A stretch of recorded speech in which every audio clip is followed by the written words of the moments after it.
Hey folks, Kilt-Man here. Kilt-Man at your services. How are you all? I hope you're all doing very, very well.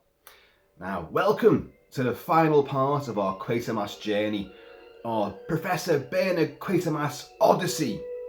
We've covered the Quatermass Experiment from 1955, Quatermass 2 from 1957, both directed by Val Guest for Hammer Films, and both starring the great and very spirited Brian Donlevy playing Bernie Q, the man, the scientist, the rocket man that inadvertently saves the Earth from a couple of alien invasions, which he may have had a part in starting in the first place.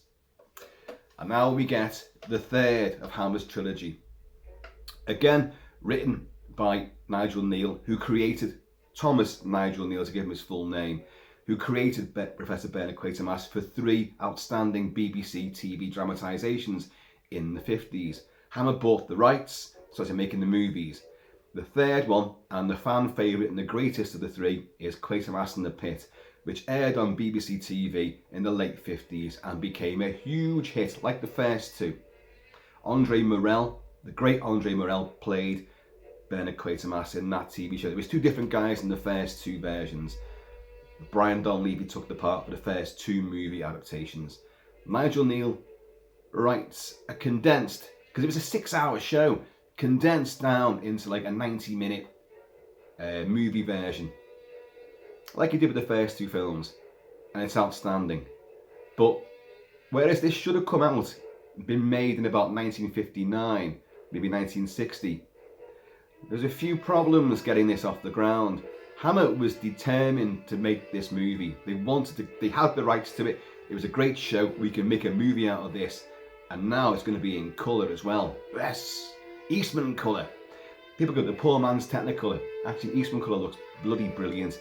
And in the hands of Arthur Grant, he was a great lighting technician as well, and a brilliant cinematographer who filmed this.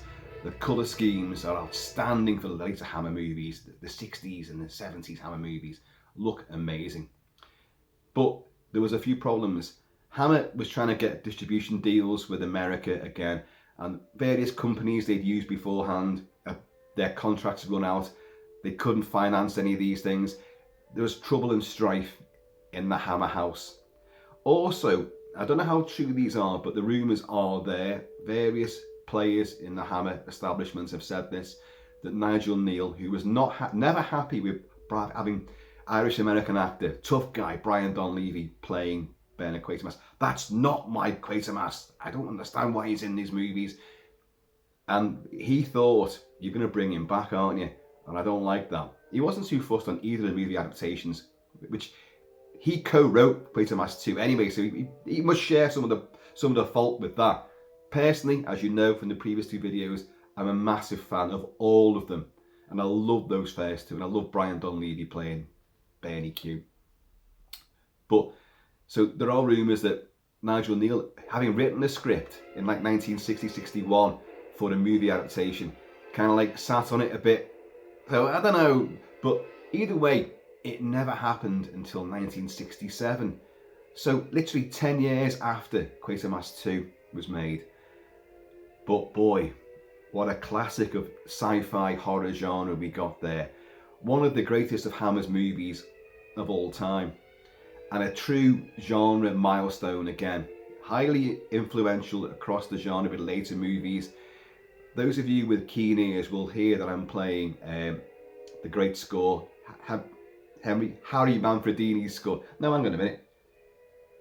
Henry Mancini's score for Life Force. Tell you what there.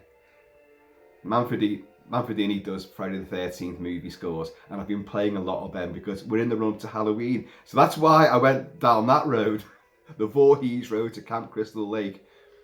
But Henry Mancini's fabulous, highly orchestral symphonic score for Tobe Hooper's Life Force.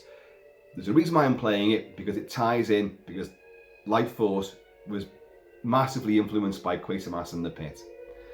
I would play Tristram Carey's score for the movie itself, but as you guys know, and I keep on having to remind myself, my playlist, my PC is dead. Long dead, and I still haven't replaced it. So all of my stuff on Amazon Music and on my playlists is I can't play them. So anyway, I'm playing something very, very apt. London, strife, aliens, Cockney chaos on the streets. It fits in perfectly. And aliens, of course. Right. So Quatermass And The Pit comes out 1967. Now we have Andrew Keir, the great Scottish actor Andrew Keir, playing a much warmer, more cuddly, more grandfatherly Bernard Quatermass. And it's weird that they cast him, because Andre Morel, who had played Bernard Quatermass in the TV version from 1958-59, was heavily playing in Hammer movies at this time. Plague of the Zombies and She and other movies, The Mummy's Shroud, and he's awesome. Why did they not approach him? That's one of the great mysteries, but they didn't. They went for Andrew Keir, who would have been, I don't know, probably slightly younger maybe at the time than Andre Morel, but I don't know. But he's great regardless. Cheers, y'all. And what's the premise of this one? This is perhaps the most audacious of Nigel Kneale's scripts and ideas for Quatermass. Got to remember, it's important to note that Nigel Kneale never thought of himself as a science fiction writer. He wrote predominantly for TV, but he adapted things for movie versions. He did supply ideas and plot contributions to other movies as well. Well, Halloween 3, but you know, we've talked about that and how he got his name removed from that completely. But he didn't like science fiction, and yet his most famous works have been in the genre of science fiction. But he's an ideas man. He believed in rocketry, he believed in technology. But whereas the likes of H.G. Wells always believed that things could work, we can go to the stars and we can battle aliens on Earth and we can do this and we can travel through time and maybe become invisible and it'd be great. It can work. Nigel Kneale always saw the pessimistic side. Well, no, these things don't always work because humans are fallible and they go wrong. The ideas and plans go to rack and ruin, and we open doorways to things that we shouldn't welcome in to our world. So he took that side of it, which we love, and otherwise you wouldn't have these movies at all. So, Quatermass and the Pit. The pit being synonymous with the location, the London Underground, and of course the pit as in Satan's dwelling place, you know, hell itself. And he takes on the idea that we have been manipulated way back eons ago by Martians who are fleeing their dying planet and taking apes, our ancestors, and boosting their intelligence and creating their own new race to live on Earth, because they can't live on Mars anymore. Cataclysmic changes are taking place, genocide's taking place, so they're trying to find a new colony, and Earth's the next thing, but they can't breathe our atmosphere, so they're going to manipulate the DNA and the structure of the leading, you know, life force, on the planet, and create a whole new version of themselves, which in turn, as Nigel Kneale posits, it creates our history. It changes our travelling through time, not like Doctor Who, but evolution. And all our religions and belief systems are based on what we know in our distant race memories of the Martians, who look like devils and goblins and imps, little horns, and they're weird little insectoid creatures. And from that, the visions and the memories, we have created our belief in heaven and hell, the devil. So it's clever, it's really clever. And it also, like Eric von Daniken's Chariots of the Gods, and many other people, even Arthur C. Clarke, that maybe we are not humans at all. We've been altered or even created in the first place. But anyway, so, right, in the TV show, it was a building site that they're digging down through. In the movie, they're building an extension to the Hobs Lane station of the London Underground. They're digging away there, and it's Balfour Beatty as well. And Balfour Beatty is over 100 years old. It's an infrastructure and construction company. It's global now, and all their equipment, they must have supplied the equipment, the diggers, the drills, and all this sort of stuff, and a big conveyor belt, because you've got Balfour Beatty is advertised alongside that, because they were really big at the time. They probably still are, I don't know, unless they've gone bankrupt. I don't know what's going on these days. But they're digging away, and it's full of clay and all sorts there. Drill, drill, drill, and like they're shoveling big clods of soggy wet clay onto the conveyor belt.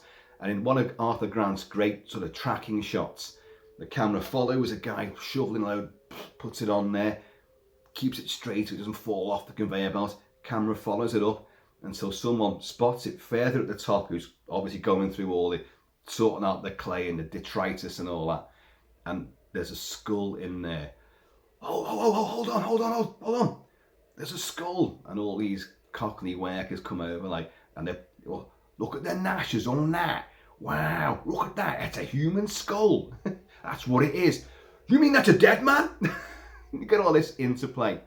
And like, shit, you know, what are we going to do now? And then suddenly you get, oh, I've got his name here somewhere. Gareth Thomas in a very small role. Gareth Thomas was Blake in TV's Blake 7. Pickaxe through the wall. Hang on, what's this? A full skeleton's there. Whoa, we got to stop this. Next thing you know, the dig, not the excavation, but the extension work on the underground is halted, and you meet our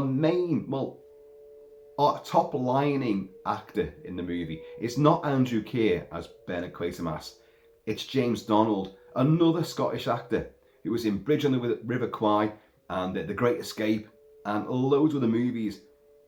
And he gets top billing. He is Dr. Matthew Ronay, and he's an archaeologist and a specialist in obviously distant relatives of mankind, and there's a lot of experiments, and gets all his crew in there, and they are there, dig, and the whole extension work, construction stuff, that's been put on hold.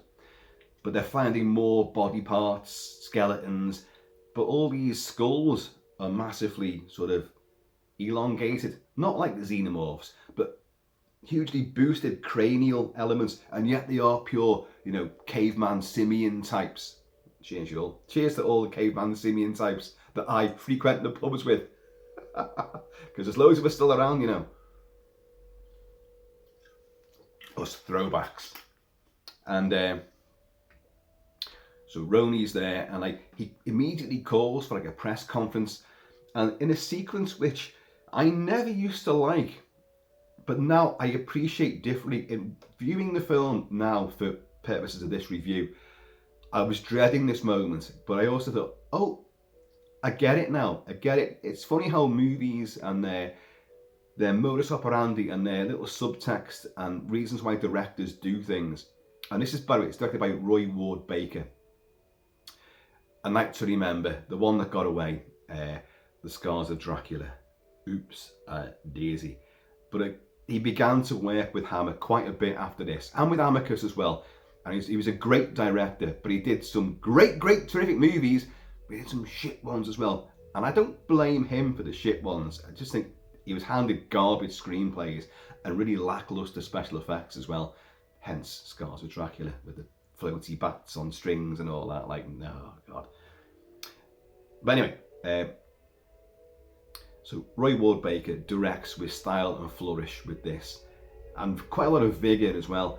And so Roney realises, look, you know, I'm going to have a press conference because they're going to pull the plug on this because they want to get this extension done. So they're going to tell me and my team, his junior archaeologists who are obviously studying, and they're all using little water jets and scraping away, and they've got clay and bones, and they're building these skeletons back together again. It's pure time team stuff, and it's great. But I need more time. So he calls the press in. He said, look, there's a reason why I brought you here. He said, look, my time here is limited. They're going to tell me to get out anytime. But this is groundbreaking stuff, literally groundbreaking stuff. And we need more time to work out, well, why, Doctor? Why do you need more time? What have you found is so special? We believe we found something different from the history that we know. This is special, and they've got a clay effigy of what they think this thing looks like. Ape man with a great big noggin, big brain enhanced, top of its skull. You know, this is hugely important. These are not what the history we know. This is something different. And it's a woman called Sheila Stayfel, who was in a lot of TV stuff during the 70s and into the 80s. And the camera follows her in with the pack of journos, and she gets up there. And the bit I didn't like about this, all my life, I've watched the movie, I thought this was really naive and quaint and coy and just uncalled for. It keeps cutting to her face and then James Donald's face as he's giving his speech. They have to wait while the trains rumble past as well, like on other lines. So he can't obviously talk because it's too loud. But she looks at the bones there and sort of goes, and then it cuts to him and he sort of gives a little smirk and a smile. And then when the train goes past, they have to wait. And again, those two have a little look between each other. And it's just too twee. I now realise why it's done. Because she asks a couple of questions, which is important. You'll never see it again after this, which is weird because the camera makes a point of following her with the journo pack. And but I realise why they've done this. Quatermass in the past, now this is Professor Dr. Ronay, but Quatermass has been the brusque side of science, butting heads against authority, which he'll do in this as well. That's a character trait of his, and the whole point of the bloody story of his evolution as a character as well. He's unapproachable, he's brusque, he's taciturn. Dr. Ronay is the epitome of the warmth and the great side of science, you know, compassionate. I want everyone to know, to understand. I want you all to learn. I'm bestowing this knowledge for the betterment of mankind. And he's a nice, warm, affable chap. So that's why they're doing it right there. It's obviously in the TV show, the TV version, it takes episodes to build up these characters. But Roy Ward Baker is doing it if I could click my fingers, I would, but I'm one of those few people that cannot click fingers. Obviously, Martian's manipulated me badly. But he can do it like that, Roy Ward Baker, and give character build straight away in just an expression. So now I'm at peace with that. I said, look, please, I need you to say what's happening down here. Tell the world, well, tell Blighty what's happening, and, you know, we'll get more time. So that's Ronay and his stuff. But one of his, a rather tubby, older archaeologist, female, is dig, and finds something metallic in the wall of clay. Dig, tap, tap. Scrape. What's this? Oh my God, what is it? There's a guy with maps. Well, there's no gas pipes, or there's nothing down here. So what could that be? Yeah, what could that be? Da-da! Alarm bells ring, and suddenly the bomb squad turn up. This is London, right? London. After the Blitz. I know it's 1967 in this, but they're still finding bombs. Where I live right now, in Wallasey, and New Brighton is just there, and you have the dips, which are great big shallow, they're quite deep, huge trenches dug into the ground. People play sports on them and all that. We have car rallies and fun fairs there and all that sort of stuff. But in the last couple of years, they found 2 Nazi bombs unexploded and had to blow them up. Yeah, so bombs are still being found. Just a little side note there, my dad, Big Kilt Papa, during World War II, was too young to fight it, join the army. So they put him in the Home Guard. The Home Guard was for old fogies, but it was for people that couldn't go out and fight legitimately. So he fought, and he was in charge of the rocket batteries down on New Brighton, and they were positioned in those dips. And when those bombers, the Luftwaffe, were going over the Mersey and bombing Birkenhead docks and bombing Liverpool and their docks, he was shooting them down, and he did. And he shot a few down. My dad did that. We have pictures to prove it as well. He did it. He was sitting there. They're little tiny square, very yellow faded pictures, but that's my dad sitting there with rocket batteries of 8 to 16 rockets. He's like, wow. And that was in the dips. So what I'm saying is, like, when the TV show was on, this sort of idea in the 50s would definitely been highly prevalent. Bombs were still around.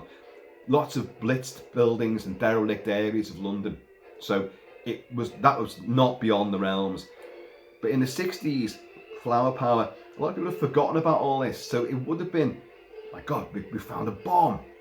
So the bomb squad comes in under Brian Marshall, the great Brian Marshall. I think he's a great actor. Long Good Friday, he's awesome in that. Plays Captain Potter at the bomb disposal squad.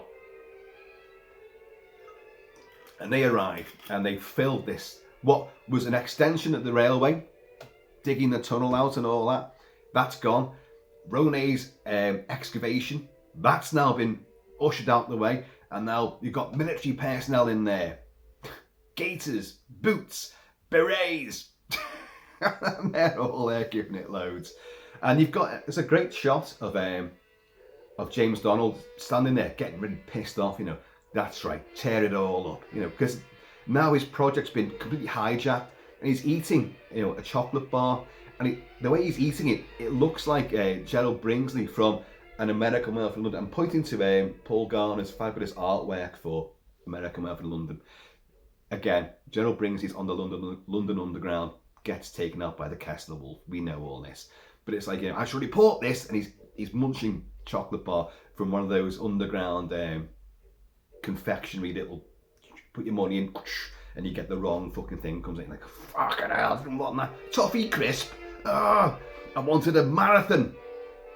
Marathons are back for a limited time. Marathons became Snickers, but they're back as marathons right now, but only for like a month or so. What's that about? So he's pissed off with all this, but they keep finding more bones and things, and he's like, well, you know, bring that back. But the stethoscope doesn't stick on the metallic hull of whatever this thing is. They think it's a bomb, one of the Nazi V weapons, of which they had plenty, by the way. A lot of experimental stuff. We know the ones that landed, but there was many other things which they would try and devise. So the film plays into all that, and it's like, right, look, James Donald, Ronay comes over and says, like, Captain Potter, you know, you're a young man, you can't have had the wartime experience. And Potter's like, I know what you're trying to say. You want a more experienced second opinion. Well, don't you worry, I'm going to get one. Right. Where's Professor Bernie Q in all of this? Well, he's still head of the rocket group, and they've got the projects on the go. He sent a rocket to space in Quatermass Xperiment, and that didn't end well. But then he sent another one up, didn't care.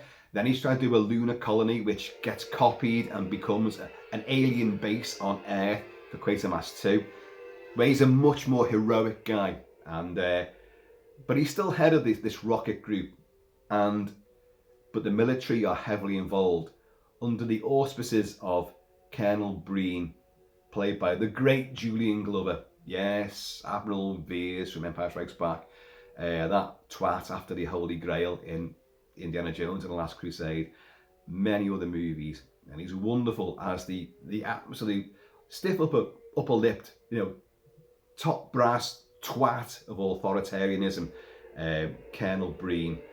So we meet Andrew Keir as Quatermass, and he's getting dressed down. There's a big map of Mars, or the known areas of Mars. And he's like, look, Andrew Keir's like, Bernie Q, it's like, look, this is not what I signed up for. The rocket group is for the betterment, it's for education, it's for research, you know. You want to weaponize everything. That's you people all around. And Colonel Breen and the minister are just like, well, you know, but this is what it's all about. the people who can get bases on, we're going to have, in the next 10 years, this is 1967, the next 10 years, we'll have a base on the moon and probably on Mars as well. And from there, we can have weapons and nuclear missiles. We can police the air. The first one to get up there was the one in charge. So that's you all over. That's not what I'm in it for, you know. And so, well, anyway, Quatermass goes like, I'm going to fight this from the top. And the minister goes like, well, good luck with that, because this decision came from the top. So you're fucked, aren't you? So get with the program or get out. And like Quatermass is just like, well, you know, you think I'm going to quit? I'm not going to quit. This is mine, and I will work with this. And like Colonel Breen, Julian Glover, kind of just gives like, well, all right, look, we got off on the wrong foot here, but let's, why don't you come for lunch in my club? The top fucking military brass. And he's in all his finery as well, like his epaulets and all his braiding and all that, and his badges and medals, fucking that. And I hate these people, having served with them, you know. And a little side note here.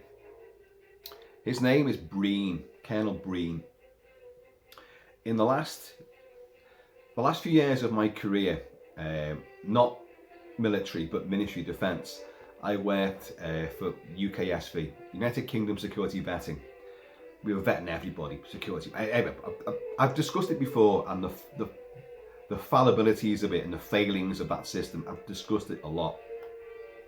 But we were doing this, working for the military defence, and one of our bosses from York, from Infal Barracks, the Gurkha Barracks in York, was a woman called Amanda Breen. Amanda Breen was brought up on military bases. Their folks were military, army, so she travelled around as a kid and all that. Like, and I know that kind of person, but she was built like that.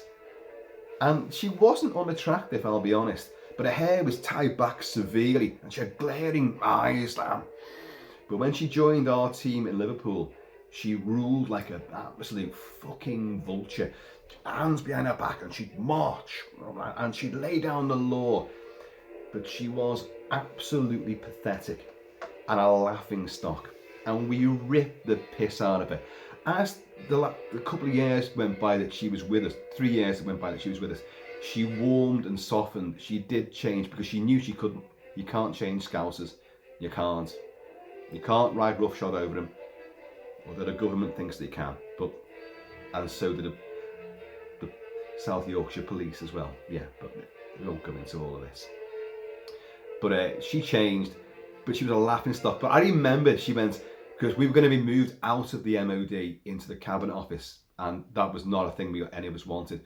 And she went, look, I will never leave the military defence. I'm born and bred MOD. You cut me, I bleed MOD. What the fuck are you saying? This is a girl that that ended up straying into without realising it, a great big lesbian bash. That sounds wrong. At a club, and she was with other workies from York who are like, does she know what she's doing? And she's an icebreaker, and she was dancing, and they videoed it. She's dancing and giving it loads, and not realising all the girls she's dancing with are real big fat hairy dykes, and who were all snogging each other and trying to feel her up at the same time, and she's giving it all this. I massively divulged there, because Colonel Breen in this, Julian Glover, is exactly how Amanda Breen acted with us initially. I am the law, you know, what I say goes, and strutted round. I said vulture, more like a peacock, you know, and proud of herself and all this, and like, what I say is important. And that's what he is like.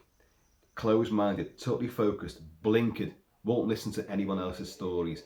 So he and Quatermass begin this sort of like bizarre relationship. But before they leave that room to go for lunch together at his club, Captain Potter, who's found all these skulls and things, and this, well, and what they think is a missile, a bomb, calls him, right, and he says to Quatermass, here I found your former career catching up with you. And Quatermass goes, I've never had a career. I've just always worked. He said, well, my career was military, bomb disposal, and enemy missiles, and propaganda, enemy propaganda. Remember that. So, do you mind if we have a stop off on the way to lunch? So they go to Hobs End, the train station. Roni's there, Captain Potter's there. Look, sir, we found this. And he's like, what the hell is this? It's some kind of missile, sir. And he's right. Get up, more squads in. Get all this clay and mud off it. Like, let's see what we find. Let's see what kind of thing it is. It's obviously a Nazi experimental weapon. So now you've got more diggings and more things taking place there. And they clear the whole thing away, and you will get this ship. It's quite clearly, to us, you know, that's an alien spaceship. And it looks kind of like the Narcissus from Alien, the escape shuttle. And various other crafts that you've seen. It's not huge. It's not the size of the Narcissus, but it's the kind of diamond shape of it, like. And it's very sleek, dark, sort of dark blue, and again, nothing sticks on it. You've got Colonel Breen's there. Nothing's happening, and you know, the stethoscope and all that. This is so strange. They get a blowtorch on it, you know, and for 5 minutes, nothing. Doesn't even heat it up. Nothing. No scorching. Drills aren't going through it, but they do find a cavity. When they scrape away all the clay, there's sort of a way in to this thing, but they find, yeah, another skull is in there. And Roni has now met Professor Quatermass, and Professor Quatermass has now met Roni's assistant, the gorgeous, red-headed Barbara Shelley, who played alongside Andrew Keir in Dracula, Prince of Darkness. Andrew Keir as the heroic vampire-slaying friar puts the fucking stake through poor Barbara Shelley. Barbara Shelley, and this is her most iconic role. She's in many, many movies, and she's adorable. But in this, we'll come on to the great imagery of her towards the end of the movie. She's Roni's assistant. So, and there's a little spark in the eyes between Quatermass and Barbara Judd, her name is. And in this, Miss Judd, and so let's say, oh, I'm Quatermass. I'm like, oh, I've heard of you, and like, oh, well, this is you're the man of the moment. You're Roni, you know, all this, and you're in all the press. So Breen's brought Quatermass there, but because they find this other skull, and Captain Potter's going like, get Dr. Roni. This is one for him. And like Breen's kind of like, what the hell, you know, because he doesn't know who Roni is. And suddenly Roni comes around and climbs up on the scaffolding to get onto the alien craft. And like, in a moment which makes my blood boil, because I've seen this, Breen just grabs him and he goes, Potter, who is this man? I know. The military have got no jurisdiction over the population, over the public, over civilians. They have none until they're given the order to do so. And in this scenario, in wartime, they've got it. Not in this scenario. So if I was Roni, I'd have gone, get your fucking hands off me, fuck you, and been in my rights to have fucking assaulted him back. And it always annoys me. Potter, who is this man?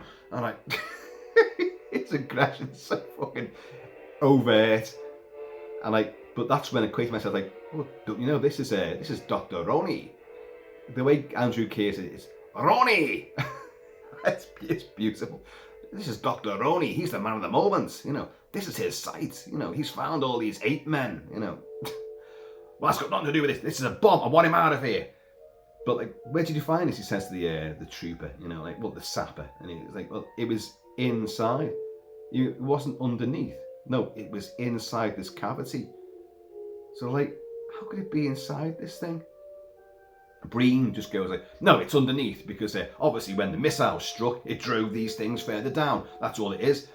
Breen is just blinkered, single-minded. No, enemy, rocket, missile, bomb. That is it. I will hear nothing else. But this is the best skull yet. Give it to Miss Judd. So all this stuff's going on, and the interplay and arguments and all this shite, and the button heads of authority and the military establishment, who are given powers which they actually genuinely, well, they do have, sadly, because of government, but and closing ranks and all that. But they get inside this thing, and they discover that there's another wall against it. Once they go inside, there's like a compartment. It's like there's something else here. That's a sealed compartment beyond that. So Quatermass gets in there as well, and like they realise that if you touch this stuff, even though it doesn't feel cold, it's just, well, it doesn't feel cold, but you develop mild frostbite, so you have to wear gloves to go in there and touch the surfaces. And they're washing it all down, they're doing all tests, and they can't find, there's no ticking taking place, but this sealed sort of wall. And he's in there with Potter. This is Quatermass, and he goes like, and it's all mud smeared all over it. But funnily enough, they haven't noticed the pattern of circles right in the middle of this thing, which Quatermass goes, have you seen this? That's a symbol there. And Potter's like, I can't see it. He goes, give me a cloth, and he wipes it away, and he goes, that's a pentacle, a pentangle, a pentagon, a pentagram. they call it a pentangle, again, a sabbatical image of old witchcraft, but the pentagram is a 5-pointed star, like an American werewolf in a slaughtered lamb. But this is circles, but it does form that image, and it's right in the centre of this wall. And he goes, well, that's an image there, and you never noticed this? No, this stuff's harder than diamond. Our drills don't penetrate, and be careful. They slip around in there. It's like glass. Potter says. So Quatermass goes, well, there's something harder than diamond. If you get a borazin, borazin, I write this down, didn't I? I'm sure I wrote this down. A borazin drill. See, I have to make notes these days. A borazin drill, and they bring in Duncan Lamont, who's great. He plays a guy called Sladen, who comes in with this drill. Oh, I should say before we get to this point, Quatermass and Roni and Barbara Judd are forming a little triumvirate of great people, and they discover he goes to Roni's institute, and they've got this guy, I don't know, Mr. Smith, whatever his name is, with electrodes on his head and all that, and that big clay effigy of the big fucking pronounced head is there, and he's doing puzzles, but they're monitoring his brain, and Roni says well, this guy, his cranial dimensions are very similar to this bizarre ape-man. So we're gonna, with the computer, we're gonna look at what part of his brain where when he's doing a puzzle, so we can work out. It's a bit of a stretch. We're gonna work out how these ape-men thought, what they could do, what they could achieve, their skill set and all that. Now, there's another bit which is probably the creepiest bit in the movie, and it comes early on. Breen, Potter, the army, Quatermass, Roni, and Barbara Judd, Barbara Shelley, are all down there, and there's a copper there as well, Sergeant Ellis, played by Grant Taylor, and they're saying well, look, a bomb's landed here. This is Breen, of course, and all the buildings around here are all abandoned. And he goes, they weren't abandoned, they were evacuated. And I go, okay, a lot of incendiaries landed around here, but nothing like this. So, and the copper, Sergeant Ellis, says to Quatermass, I'm begging your pardon, sir, but he's wrong, they weren't abandoned or evacuated. They were, people left this area years before. And Quatermass is like, really? Why was that then? Oh, it's just superstition. I knew someone that lived in one of these houses around here. noises, visions. Really? So they leave and they go outside the Hobs Lane train station, and they discover all the houses are just opposite, and they're dilapidated, and and it's a great set. I will say right now that Hammer had left their home at Bray Studios the year before, but in 1966 they left Bray Studios and they moved to Elstree Studios in Boreham Wood. Now, to film this, they wanted to use Elstree Studios, but who had a massive, busy slate of productions. So, well, no, we're booked up for months and months and months. So, right over the road, you had MGM Studios. MGM, British, the British wing of MGM Hollywood. And they had a massive backlot, massive. So, when Roy Ward Baker and the Hammer crew set up there, they had access to this huge backlot, like the Americans always had, and they mocked up these streets, which are super impressive. Facades and buildings, houses, roads, all sorts, and they filled them with tons of extras, traffic, big red London buses, giving it loads. Fantastic stuff. And so they go into one of these houses, and the minute you walk in there, you see scratch marks all over the dilapidated woodwork and the walls, scratches, like a werewolf's gone crazy in there.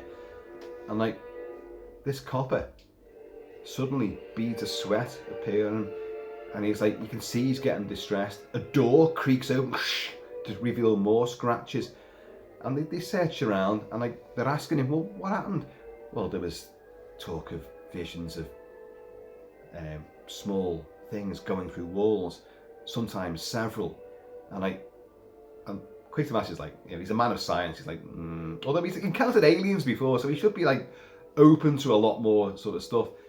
It's like, you mean ghosts? Well, I don't know what the term is for it, but people didn't like it, and they moved out. It was too much. So, and the copper has to leave, and Barbara Shelley's there with Quatermass, and the two of them follow him out, and he's like covered in sweat. He's really unnerved and rattled by it, and like, they say, are you all right? He said, I'm sorry about that. It was just getting a bit hot in there. And they're kind of like looking at each other like, it wasn't, but you're unnerved. Got to be something going on. So a bond between Quatermass and Barbara Judd takes place. And so back at, that was the scene before where he goes and the guy's got the brain electrodes on, he's doing puzzles, and he's got a big stupid head. They've got this clay thing of what the 8 men look like from the bone structure, and they've worked it all out. And Andrew Key as Quatermass just goes, Ronnie, can you tell me, these things, are they not of this earth? And James Donald just goes, I see what you're getting at. Sadly, don't want to burst your bubble, but no, they are definitely of this earth. We are evolved from these, and they are part of what was before then that we knew about. These are just a different slant, but they are definitely of this earth. And you can see like Andrew Key is kind of like, oh, shit. He goes, anyway, I've got to go, but we'll catch up later. And so as he walks out, he bumps into Barbara Shelley, who's gone and found all old records of that area of Hobs Lane and all Hobs End, and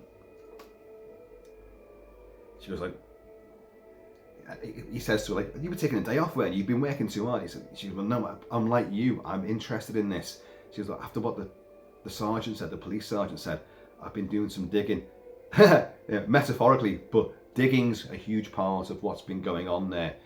And she starts recounting things that have happened in the past, and sightings of imps and goblins going through walls and things and driving people mad.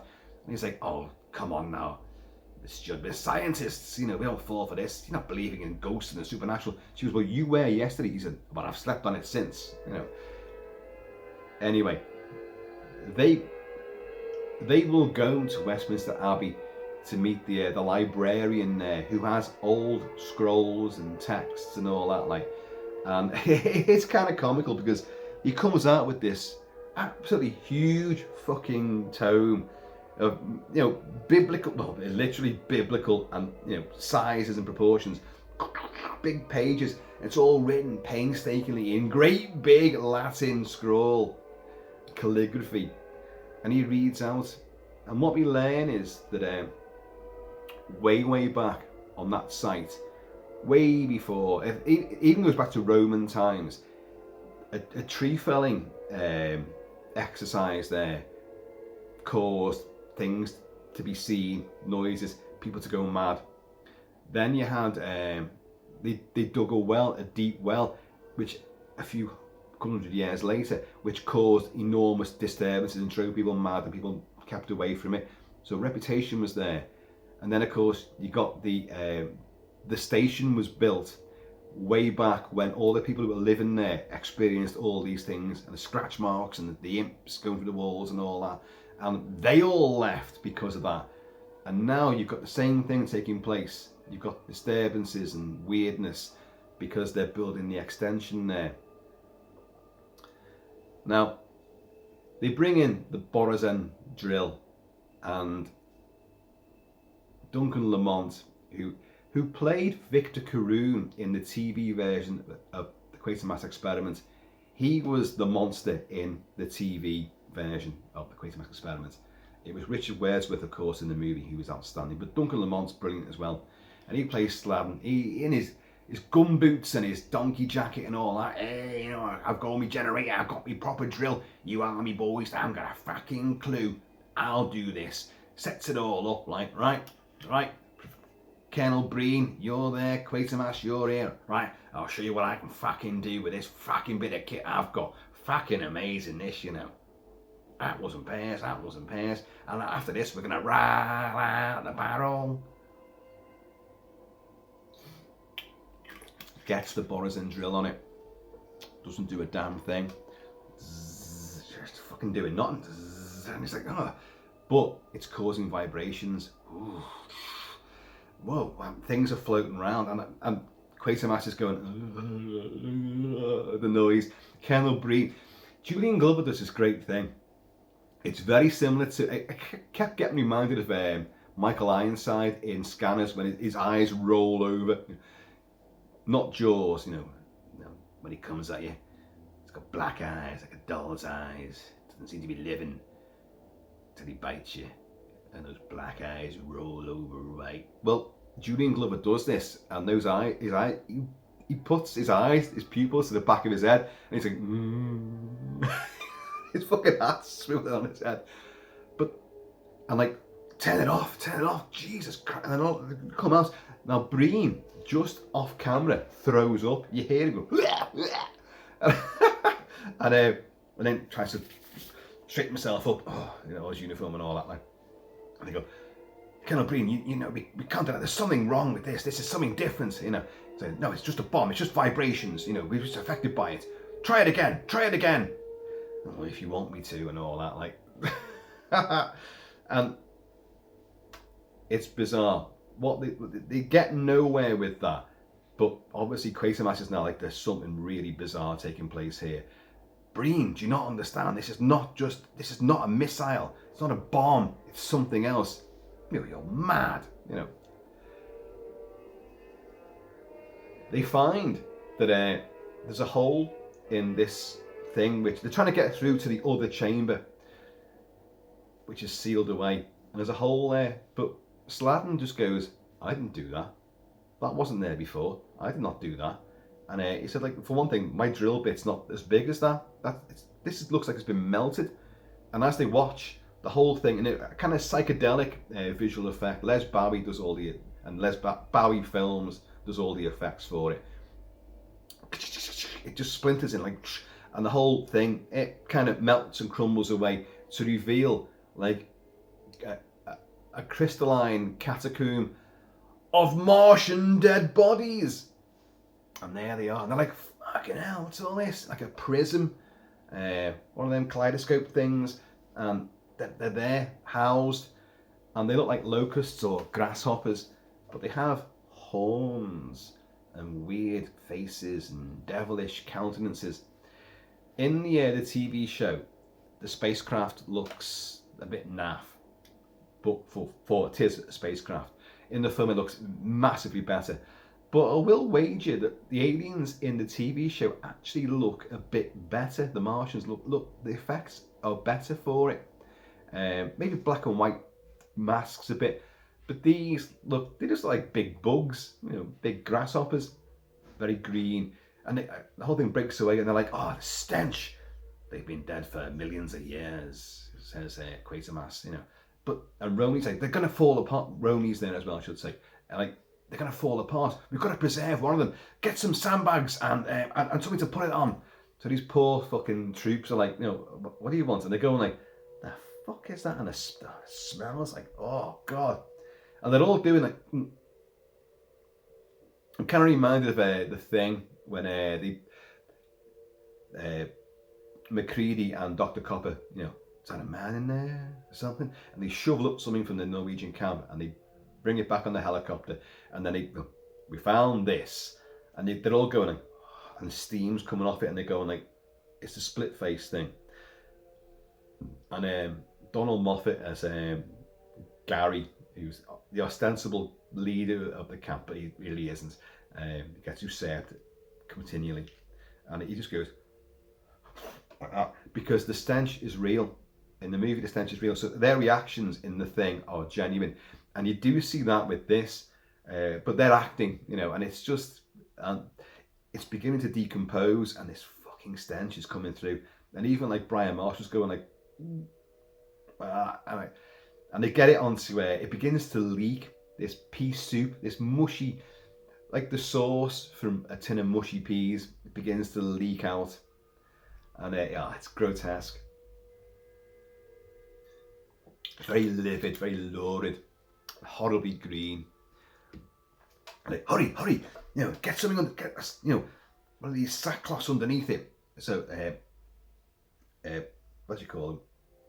Oh god, the fucking sack bin things. Oh, I forgot what the name is. And this poor guy with a beret gets underneath, and it's dripping on him as well. He's like, fucking hell, And they put it down. Get it out of here now. We've got to preserve one of these at least. And they will. They'll get this back. And Breen's just like, this is not what he expected at all. Like, should have been Nazi scientists in there or Nazi spies, but no, it's fucking big locusts. What the name of Christ is this? And goes back to Roni's institute. They do some tests on it, and you've got like all these lackeys are taking out things from the thorax and putting them in glass jars, fluids and all that, putting lids on, stickers on and all this, and they're slicing through, and all this horrible Icarus, fucking horrible green sludge just oozing out. And so like, well, Roni, this is Quatermass again. Roni, what are they? Are they insects? Well, they're arthropods, which covers everything from crabs to spiders to insects and all that. So, but they're arthropods. But on Earth, we've never seen this sort of three-legged structure taking place. It's got 3 legs. And I was like, He said, these horns, the TV show, they were antennae and, or antennae and mandibles. They were definitely more insectoid. In this, they've made a definite sort of play to make it more satanic looking, more devilish looking. Horns and all that. So Roni's going through. Quatermass says something like, in every culture, cave paintings, there's always an image of the devil, with horns. What if these things have been everywhere, and they're working it out that they've shaped our cultures, our worldwide cultures. And Roni's going through a book. He goes, oh, yep, here it is. Look at this. This is from 3,000 years ago. This is a man, a priest wearing a mask. Look at that. It's that. It's horns and the green and the face and all that. Little insectoid snouts. Proboscis. He goes, right, it is, So they're working it all out like that. Right, so these are aliens. Yeah, well, what are we going to do now then? Well, the best thing is to tell the world. So Quatermass fucking does. They go back there and they go to the press basically and just lay it all out there. Oh, which causes fucking merry hell with the Ministry of Defence and the government and the Prime Minister. And the Minister, whose name we don't get, but he is played by Edwin Richfield, who's great. He's got one of those eyes that twitches and he's forever like frowning. And his aide is Peter Copley, who's brilliant, who plays Hal, who's the ministerial aide. Well, Quatermass gets summoned there. Get your ass here now. That's not what they say, but get over here now. The minister's not very happy with you. Like, this is Peter Copley, and goes in there. Breen is there in all his fucking uniforms. Now they've told the world, and of course the press and everybody's outside on Hobs Lane and all that, giving it. Oh god, aliens, fucking space aliens. A space rocket has landed. Professor Bernard Quatermass and Dr. Ronay have worked it all out, and also laid it out that the apes with the big brains and all that, like, that was Martians coming here to like form their own colony, but because they can't breathe in our atmosphere, they can't live here. They're going to have to transform the people the things that are here into their own consciousness and live longer because of that. That's their plan. So they've enhanced. So Quatermass goes in there, and you've got Breen, and you've got the minister, and you've got Hal, Peter Copley, and they're going like, right, Quatermass, I'm furious with you. What the hell do you think you're doing? It's like, oh, well, I'm telling the world what's happening. This is what we think. It's not a bomb at all. What Breen thinks, it's not a bomb. This is an alien spacecraft from Mars and all that. Because they do think it's Martian, and so he's like, well, okay, tell me, because I've got to see the Prime Minister. Tell me what you think is going on. Tell me now. So he goes like, well, they've landed here. This was probably a crash landing, but they've been taking the apes, the ape men of the time, back to Mars and doctoring them, mating them, altering their DNA, and then bringing them back. But they're creating their own race here. So what? And I think Breen says something like, so the insects were responsible for all this. Oh, the insects were responsible for all of this. And he's like, well, yeah. And the minister goes like, so we owe our human condition to insects? Right, things are ramping up now. So you're going to fucking regret this. We're going to put this out that you're lying. Mars is a dead planet, as Breen says. And they've got this big map of Mars, and it's a dead planet. But they know it's Mars because Duncan Lamont, after they closed the whole thing down, right, excavation's gone, fuck all that. The bomb is safe. Breen said the bomb is safe. The bomb is safe. There's no bomb there. It's being deactivated. It's nothing but enemy propaganda. What do you mean? It's a fake bomb. And what about the things we found in there? You saw them. So they're fakes. It's a bit daft because you've had biologists and scientists realize that they're not fakes. And Breen goes, they're like circus mermaids. It's just bits of flesh and skin and bone strung together. It's been used for centuries. It's a time-honored magical trick. And it's like, it fucking isn't, you idiot. But, so they close it all down, right? Like, everyone can frig off now, take all the equipment, and Sladen goes back there with the burrows and drill to try and get all this sorted out. Right, okay, right. And the army's taking things out, and he comes down, right? I'm just going to get my drill and all my bits, my drill bits. And he goes, okay, fine. And he goes, hang on a minute, that's my bloody toolbox, that bloody army. And he goes in there through all the little wooden planks across all the mud and all that, like, starts to dismantle all this stuff. Barbara Shelley turns up because she's got some of her things are there. And this guy's like waiting to shut up shop and all, like they close the concertina wrought iron gates across. And he's like, oh, go on then, miss, go on, but I'll wait here for you. So she goes down there. While Sladen's in there, vibrations begin and things begin to move around the space inside the spacecraft, and also around the entire dig. Things are floating, tables are overturning, and he just goes, and he begins to, it's good acting now, isn't it? He staggers out of there, falls into the pit, climbs up again, and Barbara Shelley's there watching, and she's like, the hell?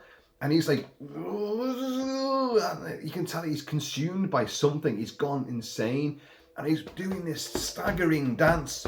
And he goes out, and the wind is blowing, and things are flying everywhere. It's pure poltergeist, life force, chaos. And he gets up through that wrought iron gate, and the guy's like, oh, what the fucking hell? And he runs off down the alleyway by those haunted houses, and he ends up running into like what would nowadays would be a burger bar or some barista's thing, you know, and the guy's selling mugs of tea, and there's a queue of people there, but this wind whips up, and they're all like, and he comes down, and he's like, oh, this is Sladen, you know, Duncan Lamont, he's like, oh, and grabs the side of it, everything's flying everywhere, and they go, oh my god. But he runs off, and he runs into a cemetery. It's very similar to Patrick Troughton. Patrick Troughton, who was in Scars of Dracula, directed by Roy Ward Baker.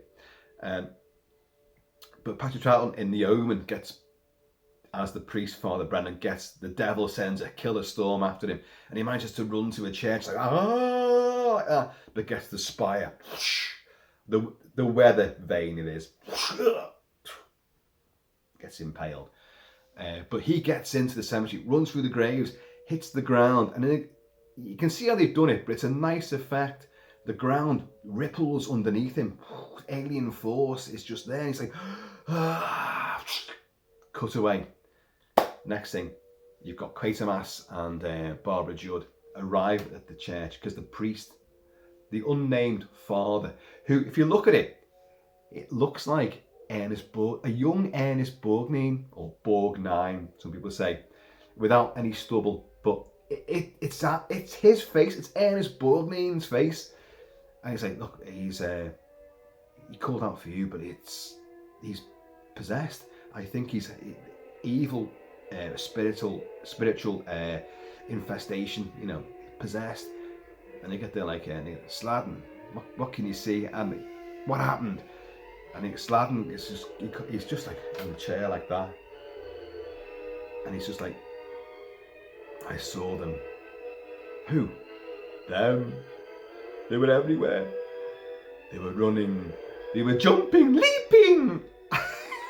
He absolutely owns the scene. Jumping, leaping. Oh, they were everywhere. They were running, and I was in them. I was part of them. And it's like, Sladen, well, were they people? No, they weren't people. They were the things, them. And like, well, what was the sky like? What kind of sky was it? Blue? And he goes, no, dark, purple. And he's like, and as he goes through this, suddenly things begin to around this room in the church. Cupboard doors open, vestry fucking robes are flying everywhere, crosses are rattling on the walls and all this, and it's like, oh my Christ, literally, get him out of here. No, he's not well. The devil's in him and all this. You do cut away from him at that point, which is a bit strange. But anyway, but Quatermass now goes, what he's seeing? He's seeing the fucking the end of Mars, and that's why they come here. So again, they're piecing it all together. Ronnie, that equipment you've got for looking at brains and all this, you know. And he goes like, Ronnie's like, hang on a minute. Yeah, you're onto something there. So Quatermass goes, hang on. Certain people are prone to the vibrations and the consciousness, the long dead but still alive consciousness of the Martian influence. Right. I've got gear that I'm going to wake someone up who's at the top end of the country. I'm going to bring him down here. And he brings down Robert Morris, Jerry, who was in Frankenstein Created Woman and a few other movies as well, quite a few other movies. And he comes down with this sensitive electronic gear, which Quatermass has got. And this gear is this is fucking profound stuff. This so right. If you put this stuff on your thing for the head, we put it on someone who's under the influence. Maybe we can visualize, because my gear can take memories and the visions inside your head and put it on a fucking TV screen, you know. James Dollar's like, I'm Scottish too. Why are you speaking like that? I don't have an accent. And he's like, no, okay, we'll do it then. So they do this, and I'm going to see who they try it on. They go back to the site. They go back in there, right? So Andrew Keir, Quatermass, puts it on his bonds, and like, right, you've got to activate somehow. You've got to do something. They've already worked out that there's sort of instrumentation inside that craft, but there's no like levers or buttons. It's kind of like in the glass like shell or inner shell of this spacecraft. So we said like they worked out that this thing must be alive. The missile, they call it a missile, but the rocket, the spaceship, is alive and it's in cahoots with the occupants, the Martians themselves. So the whole thing works there to fly it and control it. It's all telepathy and telekinetic. So he's in there. So like, well, it's activity which makes this come alive. So he gets a fucking a wrench or a screwdriver or whatever, and he starts playing around with the stuff that Sladen didn't manage to take away, and and suddenly it's all going off, and like Andrew Keir's like, oh, he's trying to do the eye rolling thing which Julian Glover can do so well. And he's not that successful, but he's like, Roni, I can't take much more of this. No, that sounds like fucking Montgomery Scott on the Enterprise. I can't take much more of this. And Roni and his people are like, no, a bit longer. I didn't quite catch that. What did you say there? I can't see anything. I can't. Just my head's fucking battered, and I can't see a fucking thing. I'm not seeing that. And this guy's going like, I'm getting nothing on they've got TV screens which are meant to pick up the visions he's seeing and put it onto TV. And he's like, there's nothing coming through.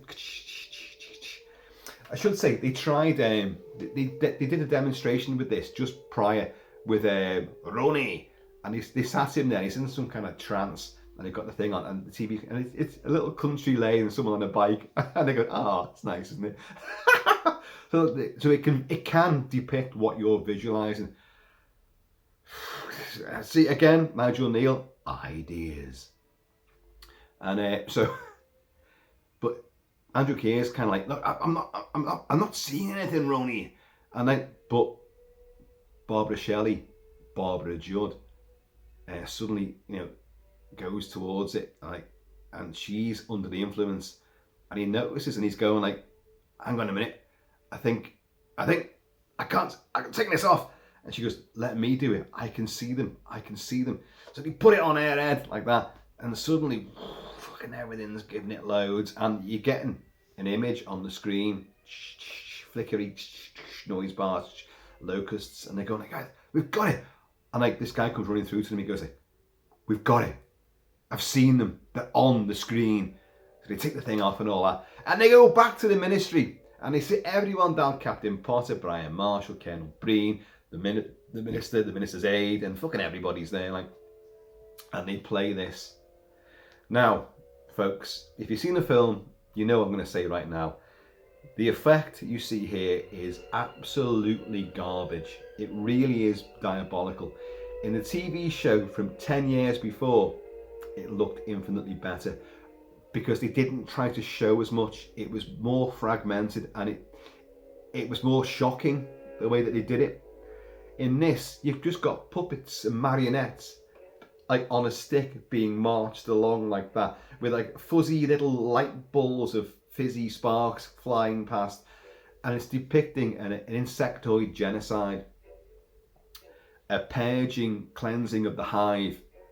The Martians are wiping each other out because they've hit on this thing that only the best should survive.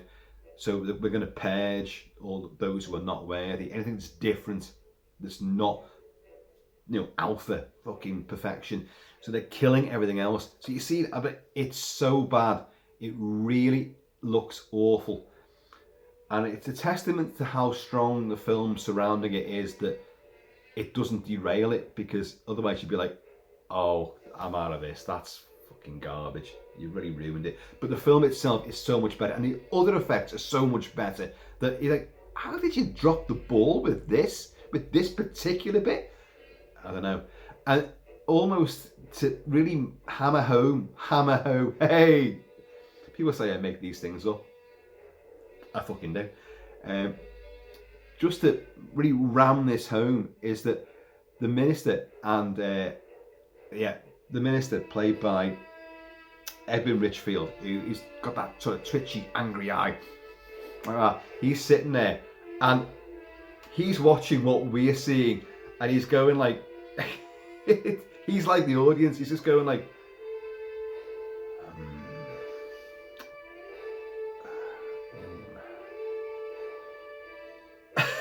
and at the end, he goes, and like, Roni and Quatermass are like, well, and he's just like, yeah, fascinating. But I'm afraid I'm going on with Colonel Breen. It's a bomb and propaganda and fake aliens. And you know, I didn't think you were right. But in fact, you are ridiculously wrong, Quatermass. You are ridiculously wrong. And tomorrow we're going to tell the world. We're inviting the radio, the press, the TV, ABC TV. Not the BBC this time. ABC are going to be there with all their cameras, and fucking hundreds and hundreds of people are going to converge on that site. Oh dearie dear. And I'm like, no, you can't do that, because the energy, the Martians are going to use the energy and they'll take over the world. There'll be too much destruction. Roni, we've got to stop this. Stop this. The weird thing is, Peter Copley, who plays the minister's aide, actually does seem to be believing this when he sees it. He's like, so this was the genocide, and like, so they're down there, and he's picking up on what Quatermass says, but he still toes the party line the next day when the world's press do descend upon this site, and they're all there. You got Captain Potter, Brian Marshall, who you early on you think, oh, there could be shouldn't be there, miss, as he says to Barbara Shelley, and you think, well, because he's young, she's young, there could be. She's 35. He's probably the same age at the same time, actually, and you could think of a spark there, but then you get that sort of spark between Barbara and Quatermass, Barbara and Bernard. Oh God, could have worked, couldn't it? It still could have worked, as we'll get on to the end of the movie. Still could work. So, everyone descends there, and everybody's there. Cameras are rolling, people are outside, and so any questions, anybody? Look, this is a hoax, a Nazi hoax. It's a weapon that he used, but it's not a bomb, and it's just any questions you want to ask. And like this guy goes like, is it safe? Colonel Breen, it's perfectly safe, don't you worry. Any more questions? Quatermass comes through. Colonel Breen, are you a fool or a coward? What's he doing here? Get him out of here now. They've got guys, engineers inside this thing. They put lights everywhere to make it so they can all film it all. So the lights rigged up. You hear that, and this guy comes right. He's like, he touched the circuit or something. He's burnt up, and they bring this body out, and Quatermass goes, he's dead. And everyone's like, a big, huge crowd who crammed in there. They're like, oh, what's going on there? And Breen's like, oh, it's just an accident. It's just an accident. Don't worry. Nothing to worry about. Nothing to worry about. Nothing to see here. Breen. He's fucking dead. And but he's symptomatic of a lot of authoritarian figures who are like that, who go along with what the doctrine and the big political statement should be. I'm going to turn this music up because it's been really quiet, hasn't it? They go along with the party line, but they're idiots. And a lot of them genuinely do fall under the thrall of those in power and believe what they're told. And the sad thing is, a lot of these people are in positions of real influence, be they military commanders or they are political leaders, but they're falling under lies and deceit, and they can do things as well. So anyway, nothing to see here. He's dead, and this body has to be taken out. But suddenly, what's happening there? The spacecraft. Brilliantly, you see a close-up of capillaries and veins because it's a living thing. The spacecraft itself is a living thing. It's doing all this, and you see like little veins, sort of bluey white and all that, and then the whole thing begins to glow, and like suddenly everything's flying around again, and you got that big vibrating noise. Everyone's going ballistic. Let's get out of here! Ah! Explosions and weirdness. People stampeding. People are getting crushed. Sadly, I mentioned the bad effect of the sort of video replay of the Martian genocide, Martian purging. You get polystyrene rocks, and you get it a lot in this as well.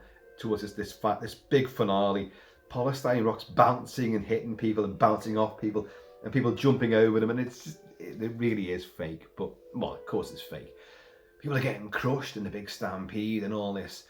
But they're also falling under the influence of the Martians, and they're going to form their own purge. The Martian thing of like, anyone who's not under influence, kill them. Stamp them out, which they do. So you get this huge riot. In the meantime, Colonel Breen, this is ridiculous. And he goes and stands and confronts this glowing spaceship, furious with it, stood there in all his colonelry, and he's rigid. And Brian Marshall, Captain Potter, comes running, sir, gets knocked aside, like goes flying backwards, and Breen just stands there. So Marshall gets away. Quatermass will meet Barbara, but in the crowd. One crowd surging towards another crowd, who then take over, and the two get separated. And this is in the backlot set, which is outstanding. You really do get this impression of this area, a rather large area of London, which has been subsumed by Martian influence. The buildings are all there, the streets, the roads are all there, the blockades, vehicles, ABC cameras and trucks, and if you look at this movie, there's a great series of shots where you've got like a massive lorry, and it's not army, I'm not sure what the lorry is, but it begins to reverse towards a police car which is parked behind it, which then begins to move. But as these two real vehicles are moving closer together, people are running between them from the bumper, the back of the truck, to the front of the police vehicle. They're legging it in between, and they get clipped. And it's like, fucking hell, that's pretty close to the bone, that. And the chaos in the streets is very reminiscent of American Welfare in London. Yes. Trafalgar Square and Piccadilly Circus become a cockney chaos of savage, snarling, snouty werewolfery, and chaos with the vehicles, people plunging through the top windows of double-decker buses, getting crunched up under cars. You get this here, only not quite as savage, but it's definitely there.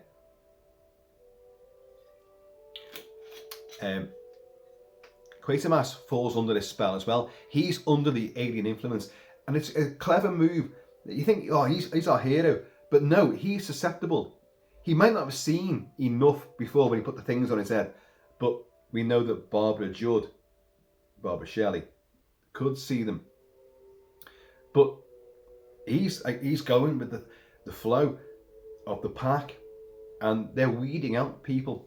And he's been separated from Barbara Shelley, but James Donald, the great James Donald, comes back in. Ronnie manages to find Quatermass and drag him into a pub. You've been in this pub earlier because in a great little moment, which ties in with like the TV back in those days. TV was shut at 10:30 at night for most days. 3-day working week, power cuts all the time. 60s, early 70s, like, and so they're in there in the pub, and they've got pints, and there's women there.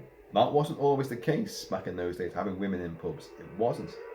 And they're there and they're watching it on TV, and this guy goes like, "It's just happening over there, a couple of streets away, but we can't go there. We got to watch it on this." And then you have this newscaster who looks like the actor and screenwriter Stephen Merchant. He looks just like him, and he's going like, "Well, we're here at Hobs End, and we're going to oh, hang on, people are rushing past him." And he's like, "There's something happening. Colonel Breen, you can't see his face, but some guy with epaulets and badges is right next to him." And he goes, "Colonel Breen," and it cuts out. "I'm sorry, we're having difficulties getting," and then the signal goes out from the main desk. Normal service will resume shortly. And they go, "Bloody hell, they can't even get that right, can they? Bloody TV," and all this. So you get all this as well, and it's just so evocative and brilliantly done. But the pub clears out because the rafters come down, people are getting crushed, and they're all like, "Oh, that's alien Martian influences." They go out in the streets, but Ronnie gets Quatermass and drags him in. And I've watched this bit many times to try to find out exactly how he does this. He gets one of those metal flagons of, a flagon of beer, of mead or whatever, and he doesn't reach anywhere. He just goes behind Andrew Keir's back, and with it, and then, "Here, you shouldn't serve good whiskey like this, but we run out of glasses," he says. What whiskey did he have? There wouldn't be a bottle of whiskey on the fucking bar, and the optics are behind the bar. Where did he get it from? And being a whiskey drinker, I'm like, "Oh yeah, you shouldn't serve good whiskey like this." I'm like, "Well, no, you fucking shouldn't," but I'm like, where did he get the bottle from? I can't see. No, it's just, it doesn't really matter. You're not meant to observe this in clinical detail, but I do. And he's got this, and like suddenly Quatermass comes back, and he's got a bit of blood down his face. He's like, "Well, Quatermass, what happened?" I saw them. I was with them. This wasn't Earth. It was Mars, and we had to kill anything that was different and all this. And he's like, "Well, yeah, but you're back to normal now, aren't you?" No, because suddenly Quatermass goes like, "Oh," and you got Ronnie's like, "Oh my god!" Like he picks up a chair, drops it, and then picks up a table. It's like, "No, Quatermass, stop, fight it. Who are you?" "I'm Professor Bernard Quatermass, head of the rocket squad. I was educated in Dundalk and Aberdeen and all this shit, like, and which is weird because he was American to begin with in the first two movies, but anyway." And he comes back to his senses. It's like, "Look, we've got to stop this thing, and they run out the streets, and they hear animals being killed. They keep this to a minimum, to be honest. It's only, you hear a cat shriek, and he goes, "You hear that? They're killing animals," because animals are different from them, from the new Martian mass on the London city streets. They're killing anything that's different. And he goes, "That's not just animals." And you get this, you've had shots of people trying to climb up walls and then falling down and the mob descending on them. You've had a guy, Eddie Powell, stuntman, leaps out of a couple of windows into a crowd and gets pounced on by people. It doesn't really show a lot of horrible violence, but the implication is very definitely there. But you get this one guy running down alleyways, and the mob descend on one side, the mob descend on another, and he runs down, and the mob are there, and he's like, "Ah!" But they don't, and you're kind of like, oh God, I don't want to see the mob stamp him to bits, because that's what you think they're going to do. But he runs up again, and suddenly all the polystyrene rocks and stone slabs fall on him, and they bounce around, and everybody's like, but it's still horrible enough. Don't get me wrong. So there's a massive takeover, and they are killing people who are not part of them. Nigel Neal again, the mass conformity, under brainwashed influences, be they alien, be they, well, in his mind, it would be governmental power play and lies and deceit and governmental propaganda. Nigel Neal is working with all of these things in this genre and making it a sci-fi epic. Wow. But he's making huge political and societal statements, which he always did do. And it's brilliant. It's brilliant. And it's fucking scary as well. So anyway, Quatermass and Ronnie get into one of the haunted houses, and suddenly they can see it's a model shot, right? Miniatures, but it looks great, of all the bombed out buildings, all the abandoned, but not bombed out, abandoned buildings, which are just suddenly exploding and collapsing. And the camera pans around, and it's great. It's great. There's explosions everywhere. Concrete slabs that are rising up, and there's flames underneath, and it's like the hell is literally being unleashed. And suddenly the big Martian effigy of a Martian itself, with the horns and the sort of beak and the eyes, it rises up as a big ghostly apparition right above the buildings, of towering above London, this huge thing, and they're like, it is the devil, you know. And Roni says, like, look, we believed in all this and the devil and everything and our faith, but our faith and our belief systems came out of what they knew. I'm paraphrasing this. I'm giving you more explanation than he actually does give in the movie. But our reasons for like why we kill these things and what they don't like, it's come from them. Iron. They don't like iron. And so they tear some boards off another window, and there's a great big fucking crane, a great big iron steel crane. So like, we can bring that and we can ground its energy, and we'll short it out and kill the fucking thing. So I'm gonna ride that. So they go out to the streets to go and get this thing, and like Quatermass is still a bit fucked over, like, but they're running down to this thing, and flames are everywhere, and it's, you know, it's pure riots and chaos. And then we see Barbara Shelley in the iconic imagery, which will haunt you forever, because she looks so unbelievably sexy and yet so horribly haunted at the same time. She strides alone down the street. Now, importantly, I think it's important, throughout half of the movie, she wears a little tweed jacket and a little jumper and a short skirt and boots, and it's the 60s, you know, short skirts, kinky boots, and she looks like, some of you will notice, some of you will not, a pink wafer biscuit. I hate those things. Used to be served in the 70s. You go to a party or anyone's shindig and there'd be a plate of these. They are like wafer fingers of pink wafer and some kind of, I don't know, how was it, cream? I'm not sure what was in it, but shit anyway. And you go like, oh God, is that all it is? God, no chocolate gatto, like, no apple pies or apple crumble with custard. Oh no, got these fucking flaky things. It's shit. She dresses like that. Curiously, in the second half, the final act of the movie, she wears this. She wears the Royal Stewart tartan. Oi! Very Scottish movie. James Donald, Andrew Keir, and she wears the Royal Stewart, one of the best tartans there is. And curiously enough, the Royal Stewart also adorns tins of shortbread biscuits. So she wears a costume, it's like a pink wafer biscuit, and then she wears what is adorning the tins of shortbread biscuits. It's a short skirt. It's not a kilt. It's not a kilt.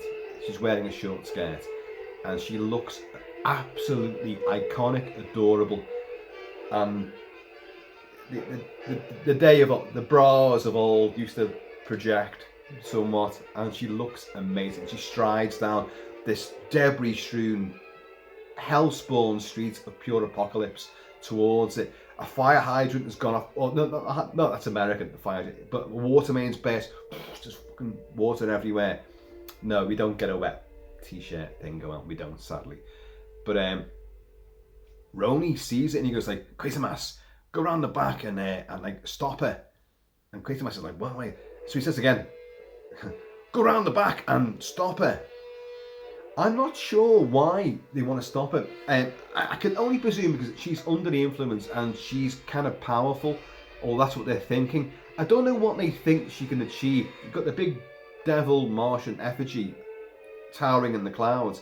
What's she going to do exactly? Why are you going to stop her? What could she do to make anything worse? But Roni's going to get onto it. He climbs the fucking high up into the crane and goes along the crane thing, the actual crane bars. And he sits there. And again, it's a bit confusing, this. What does he intend to do? Because does he want Quatermass to operate it, to swing him into the effigy and ground it via the iron? Is that what he wants to do? Because that doesn't happen. Quatermass actually confronts Barbara Shelley, who fights like a fucking ferocious vixen, and she's like clawing and she's like fighting, and he's like bloody hell, you know. And he gets her against the wall and just goes fuck up. He doesn't do the slap. He does the chin wallop, you know. Got to be careful of that, you know. You see it in movies a lot, like knock someone out, hit them on the chin. Be very careful where you hit them on the chin, because you will break the jaw. You will destroy a lot of teeth. You can do a lot of damage by hitting someone on the chin. But in movies, it always kind of looks like a little clip like that. They go, oh, and they're down. In reality, that's not what happens. Their fucking jaws over there, like, look at something at a wrong turn, you know. And you know, you've got to be really careful. I have smacked someone to calm them down, and I ended up doing a damn sight more damage than I was ever intended. Luckily, they saw the funny side, because their mouth, they were smiling and laughing on the other side of their face, literally. So he knocks her out.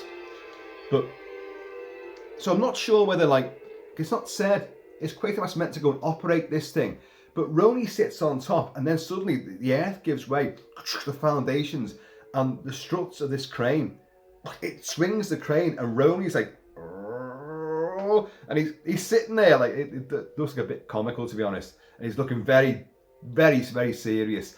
And it leans into the big effigy of this swirling, devilish Martian head.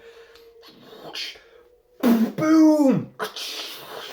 Sparks, flames. Fuck off, you know, huge supernova. Whole crane on fire. Rusts in a second, burns, breaks down. And like, you got Quatermass, Roni! Oh, God, Roni! And it's over.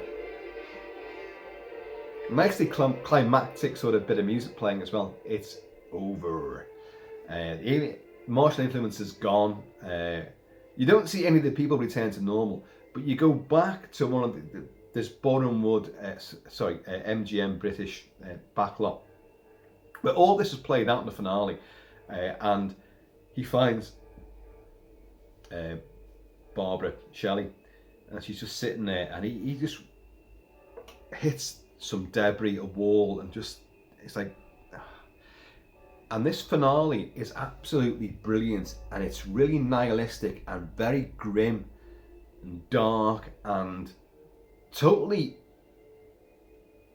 in keeping with the late 60s of suddenly, you know, bleak endings, which of course would be the major thing of the 70s cinema, where endings did things really end, and the hero lost, and just evil carries on. And they sit there on either side of the frame, and a film directed by Roger Ward Baker, and it's the end of the movie and the credits will play up between them, but the film plays on and they don't say a single word to each other. They don't even look at each other, and they're sitting there like that, their heads in their hands, and like an apocalyptic background behind them. It's fucking genius. It's genuinely genius, because you as a viewer, you're like, you want things to be wrapped up. Well, you want it to be wrapped up. Oh, everything's going to be it's okay.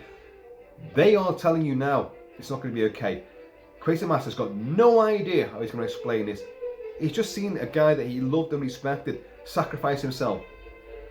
There's a girl that, you know, he's too old for, but he still wants, you know. But I can't trust her. I've already smacked her in the gob, so that's it. We're over there. And unless she likes that sort of thing. And she can't trust him, and they've just witnessed diabolical mayhem and chaos, violence writ large across the streets of London. And again, the whole, how do you explain all this? Oh, I have missed something else, have I not? I have. I apologise, folks, because those of you who know the movie know exactly what I've missed out. Colonel Breen! What happened to Colonel Breen? Last scene, standing right in front of the flaming, alive spaceship, like that. And then he drops to his knees, and suddenly we cut back to him after he's just mesmerised by it, and his face is all burnt, and like I've seen people say, oh, it's funny how his face is all burnt, but his uniform is still intact. Watch it again. His fucking uniform, everything is all burnt and frazzled. A lot of his medals are still, and his braid is still there, like, but his face is all like, and he just goes dead and just falls into the trench where the spacecraft is. And but now I've looked at this. Roy Ashton and Phil Leakey were the makeup effects guys for Hammer movies. Phil Leakey for a huge first part of the tenure, then Roy Ashton took over, and neither of them worked on this movie. You have got a run of makeup artists, but none of them are specified as being special effects makeup artists. So I do not know who did those effects. There's not many sort of gore effects in it. The guy that came out when the whole thing kicks off during the finale, he must have hit the circuit and electrified himself. His face is all burned. You only see it briefly though. And then you get this guy, you know, Colonel Breen, with his face all frazzled and melted. So I don't, but not a bad effect, but it's, I don't know who did it. I really don't know who did that effect. So that's what happened to him. But this nihilistic ending, where it's apocalyptic, you're going to have people who are going to return to normal, we presume. Well, again, how are you going to address that? All these questions are still there, and Nigel Neal plays with this. How is society going to recover from this? You know, you've got people that have killed other people, and you have to do studies on their brains to try to work out what happened to all these people. Why did they change? Why did their personalities change? Who did they go for? This would go on forever in a huge sort of study and research program. Here we go. Here's the theme you're all waiting for.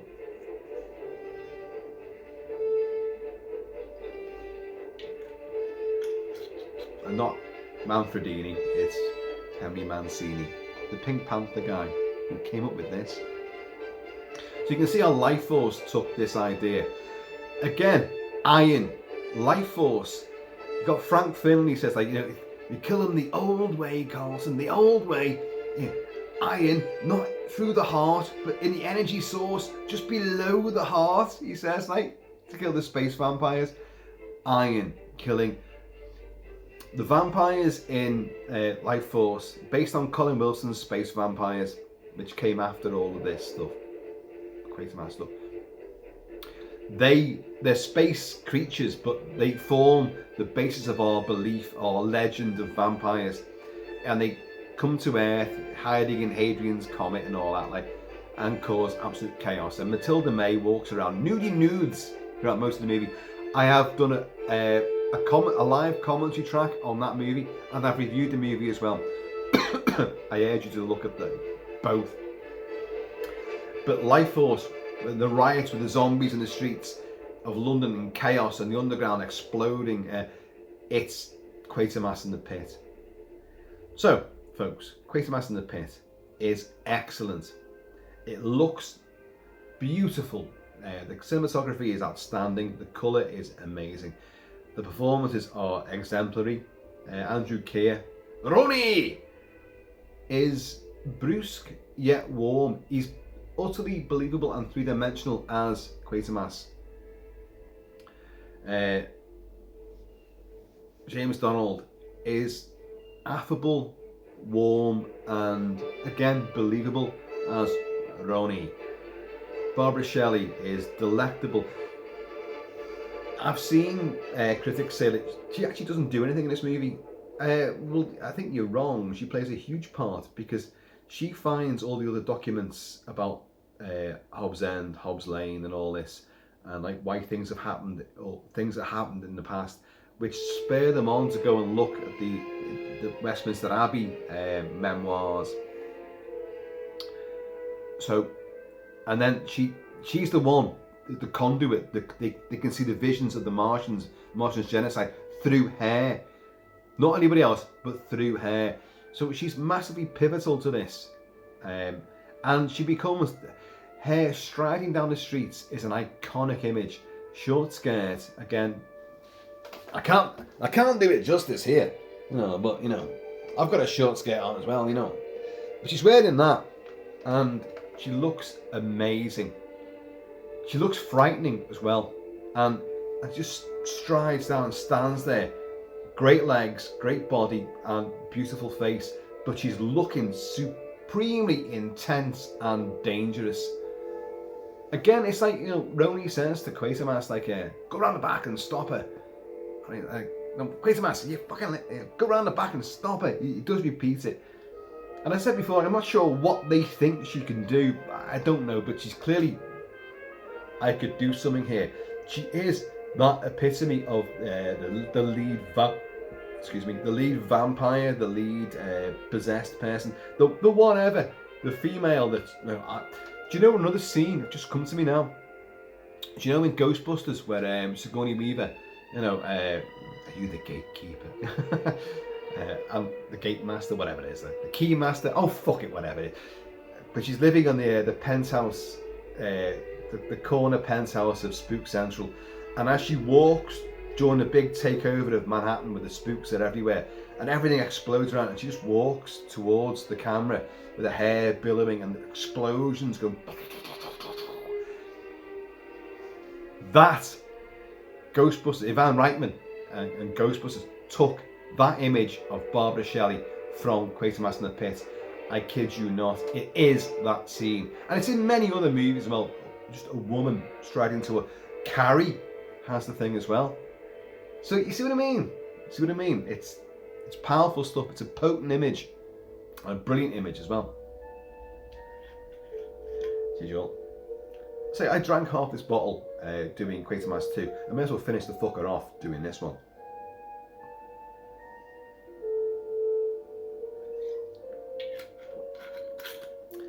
The effects, apart from the Martian genocide on the TV screens, are excellent. That's really bad. That's really, really horrible. And you go, oh god, that's just puppets. It's just puppets. I suppose there's a way of getting around that by thinking that, well, hang on, it's not an actual visual depiction of what really happened. It's someone's, the person under the influence. It's their interpretation of what happened. So maybe they would see it that way. I don't know. During the late 60s and late 70s, a lot of TV shows, kids TV shows with puppets and stuff like. Throughout the 60s, certainly, puppets and things and marionettes. So maybe it could be that. You could put it down to that. You definitely could do that. So there you go. I've given it the excuse there, which it needed. The music.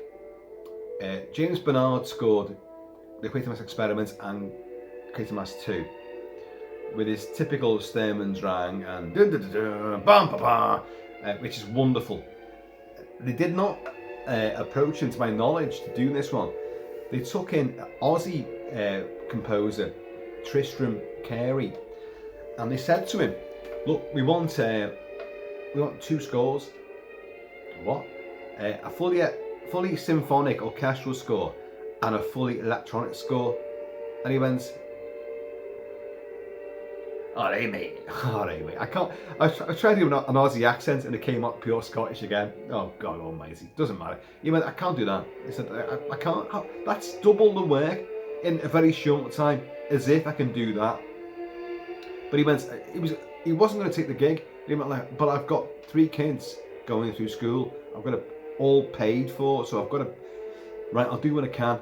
So what he did an orchestral score, and he did I think a 30-minute sort of electronic suite of music. And Hammer were not happy with either score that he did, and they were like, that's not working. So they brought in I think Philip Martell, who was James Bernard's musical collaborator. He's a musical arranger, and so like, look, can you work with this and do something, get something out of this? So what they did, in the film, you hear predominantly an orchestral score. All the electronic stuff is for, you know, when the ship's vibrating and it's like weird. He created that, which Tristan Carey said, like, that was that easy. You know, I experimented with sound design, and that sort of thing was dead easy. But to do an entire score, which he tried to do, and it didn't like it. So the finished film, the score is some of Tristram Carey's orchestral score, some of his electronic stuff in certain scenes, but more like sound design, and then Philip Martell's conglomeration of various cues put together and reorchestrated and put together.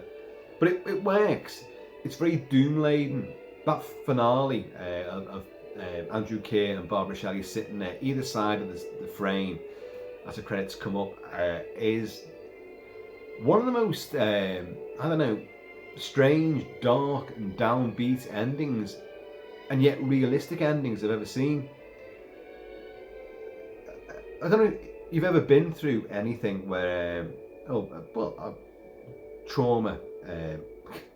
I'm prone to say an explosion, because I've been through a couple, and I've seen.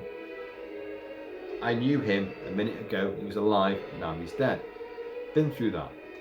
And you sit there and you're waiting for, well, whatever, evacuation, and it's downtime, it's quiet, and you're like, just been through shit, and you're like, you don't speak, you're like, you're processing everything that's just happened, which is hard to do because a lot of it you just completely forget because you're in the throw of the moment, or the entire situation. And so you sit there and like, you might look at each other and just go like, you both know you've been through, and there could be others as well, don't get me wrong, and like, but you're wordless. There's no words to say it. Only when you go back somewhere and you begin to unravel it might you talk, and you might not even do it then. You might do it in years afterwards and laugh and joke, but it takes time. But people have been through car crashes, and again, I've not been through a car crash, but I know people that have, and they've sat there with someone who's died in the back seat of their car, and they've sat on the curb, and the emergency services are all there, and the other person they've crashed with who has a fatality as well. And I'm not saying any blame, it's a literal accident, and they're sitting there and they're both looking at each other, but they kind of look away, they can't speak, you can't process it. So I love this ending because it's very, very realistic to people that have gone through an absolute traumatic, cataclysmic event. And like, what do you do? Well, you know, do you want to go for a pizza now? You know, we had a bit of a flirtation early on in the movie. Do you think we could maybe get it on? I love you wearing the Royal Stewart fucking skirt there. That tartan's fucking amazing. And you know, I know I'm Scottish. You know, do you mind if I toss me caber, you know, in your direction? You know, it doesn't happen. People bond through horrible situations. They do. But people mostly sort of, they have to like absorb it. You're in shock. They would be in shock. And I love this I love that ending. It's perfect for this movie. And it plays through the entire end credits. They just sit there, either side, look around in devastation, head in the hands and all that. And it's amazing. It's a clever and quite audacious move. Don't think Hammer had done anything like that beforehand, or afterwards for that matter. But it's great. Quatermass And The Pit is an exemplary movie. It taps into a lot of stuff which many writers, be they sci-fi, fantasy writers, filmmakers, but a lot of scientists and academics have talked about the genesis of mankind, alien manipulation. We are an aberrance on this planet. We don't exist. We don't properly exist within the ecology of the world, of nature. We wage war for reasons beyond just ants wage war. Only we wage war beyond that. Ants do it for territory.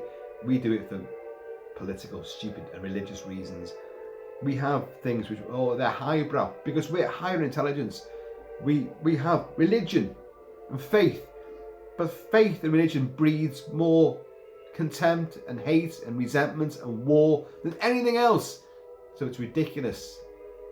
It's absolutely ridiculous. Nigel Neal knew this and was capitalising on the traits of mankind and the belligerence and stupidity and the futility of fighting against authoritarian rule. He knew all this way back. Oh, if he was alive now, oh my God. Well, you know what? He'd be cancelled. Nigel Neal would be cancelled because the things that he was telling back in those days is coming true. The hatred, the volatility, the isolation of someone who's different, who has a differing view than yours, the authoritarian stance, the clampdown. He foresaw all of this. So did George Orwell, of course. And George Orwell, again, said, I'm not a sci-fi writer. And Orwell was not. H.G. Wells said he wasn't a sci-fi. Well, people say he's not. He didn't intend to be a sci-fi writer. Invisible Man, Time Machines, War of the Worlds, Martians. He fucking did. He fucking did. Nigel Neal, but knew of obviously H.G. Wells and George Orwell. And no, I'm not writing sci-fi. I'm writing ideas and how ideas with science could be manipulated and can be construed to be evil and could be the worst thing for us when it should be the best thing. That's what he did. And yet he wrote other film scripts. He wrote other books and novels which were not sci-fi at all. But he's not known for them. He's known for Quatermass. That's what he's known for. And The Abominable Snowman. Again, which I need to cover that as well.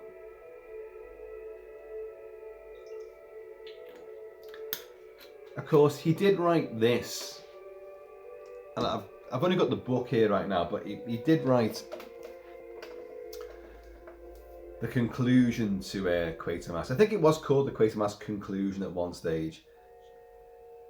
John Mills plays Quatermass. This was a TV 2-episode miniseries back in '79, so it'd be a decade later than Quatermass And The Pit, and it was awful.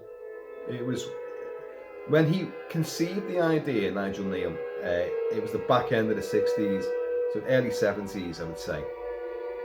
But he used flower power and the Summer of Love and hippies as his conduit for an alien intelligence again, but wiping them out with fake sort of idolatry and dancing around and what was it called? Oh, there's the song, the lullaby that they sing, Ringstone Round. Oh, whatever it is. But even when he wrote it, it was out of date because Summer of Love had gone. So when it got finally televised with John Mills, it was a dreary, depressing mess. Oh yeah, Simon McCorkindale's in there. I love Simon McCorkindale. I love John Mills. And John Mills plays it really well, but he's an old guy and he's just look after his granddaughter and all that. And ringstone round and everyone's getting just converted, just absorbed, and just ash of human people left behind. His ideas were still there, but it was nowhere near as sharp or as clear, and it wasn't prescient, it wasn't relevant at that time, and it still isn't. Whereas the likes of Quatermass Xperiment, Quatermass 2, and certainly Quatermass And The Pit are still hugely relevant. Yeah, we can send people to space, but you don't know what they're bringing back with them, do you? Well, you don't. Quatermass Xperiment.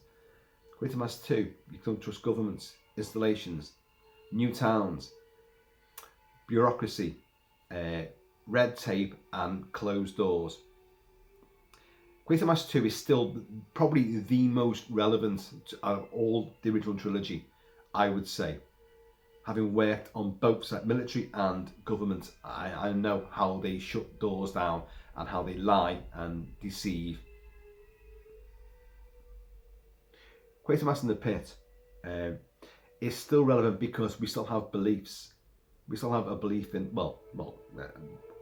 I'm not saying me, but the world has its faiths, its belief systems. There's a devil and there's a god. Some have one god, some have several gods, but there's got to be, there's one and there's the other, the opposing things. So all those belief systems still work. So his ideas about the corruption of that, and maybe it's manipulation, something else took over and gave us these ideas, is relevant. Because I don't know about you, but I don't believe some various people took a stab at writing the Bible or the other book, which I won't mention for obvious reasons. Oh no, I will, the Quran. And it gets various stabs at it, various iterations, and it's bullshit. It's just a fucking tome which you're meant to live your life by, and I don't believe in either. I don't. There, I've said it. Oh god, Quatermass, Kilt-Man, they're in the shit now, sir. Oh, well, I don't give a fuck, do I? But blind faith is ridiculous, but it's a human trait. We have to believe in something. We choose to believe, because if we don't know the answer, well, this story, this fairy story, I'm going to follow this, and it's easy for the sheeple to follow on. Now, if you believe in it, either, whatever religion you believe in, I am not going to knock that. I'm not. If you believe in it and you take warmth and succor from it and you feel, protected by it, great, of course, great. I'm not going to knock it. I do not know the answers. I don't know what's beyond. I don't know. Although when I finish this bottle, I might have a few visions, and there'll be better visions than what the fucking Quatermass And The Pit brought up in. But it is Nigel Neal realised what was taking place, and in the after the war to end all wars, World War One, and then to end all wars, we got World War Two, didn't we? And we've done nothing but fight ever since. War. We always did. It's not a fucking change. It's just the wars got bigger and more countries got involved. That's all it is. And I'm afraid you still got that right now. We're all worried about World War Three again. Well, it's now the closest it's ever been to World War Three, and I'm afraid I don't believe it will happen. But you will get huge, more volatile situations taking place. And a lot of really bad shit will happen, and sadly near you as well. It will happen. I'm afraid it will. But faith, doctrine, religion all plays a huge part in this, and authoritative bureaucracy, red tape, military dominance and political bullshit takes place. Trade, commerce, who's making more money. Don't you believe that any government is doing anything for the betterment of their own people? They are not. Not one single government is working for their people. Why would that be? Look at what they're called. Government. They govern you. They get into power, promising you everything, and they deliver nothing. In fact, in this country, they promised all sorts, and then within 100 days, they took everything away and more besides. They did everything. They did the worst thing ever.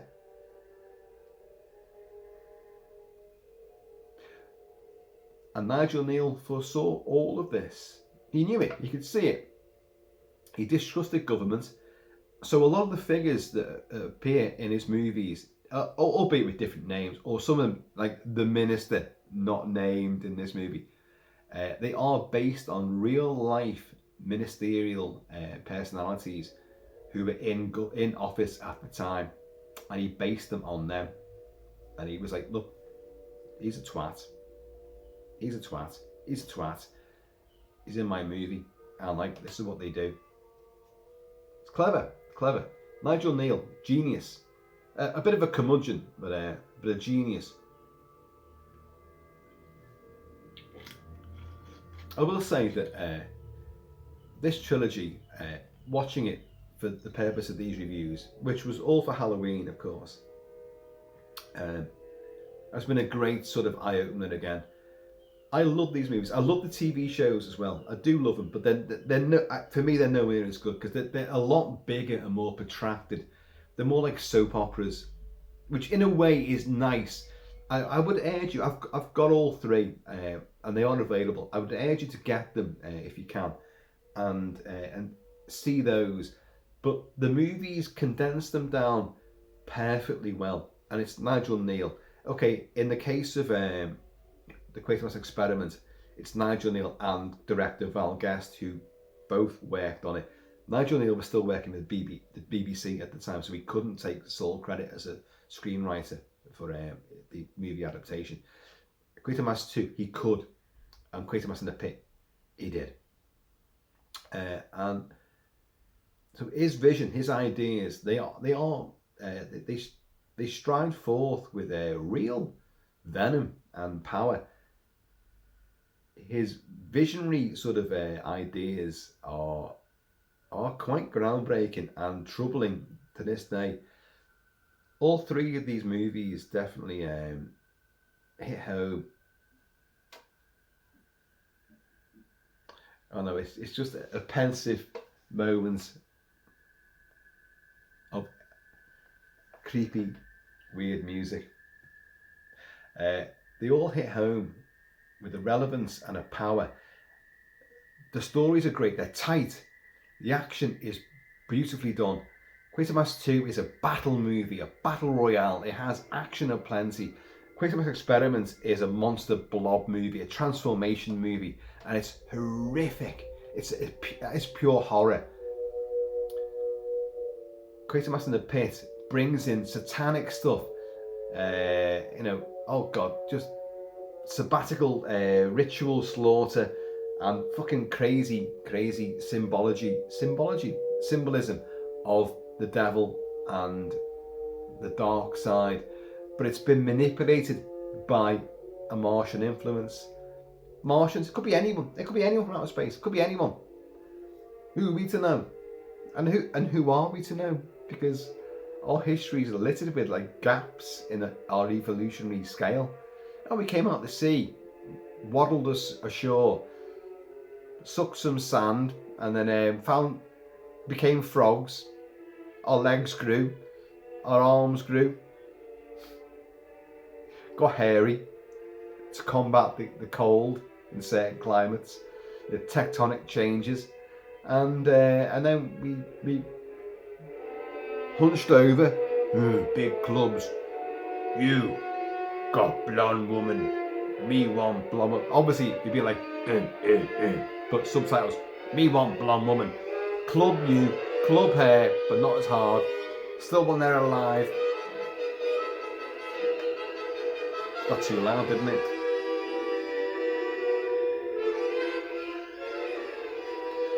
And an evolution begins, but we're not part of the world. We don't fit in. We destroy the ecology. We destroy the environment. We destroy everything. That's what human beings do. They destroy. Oh, but we've got civilization.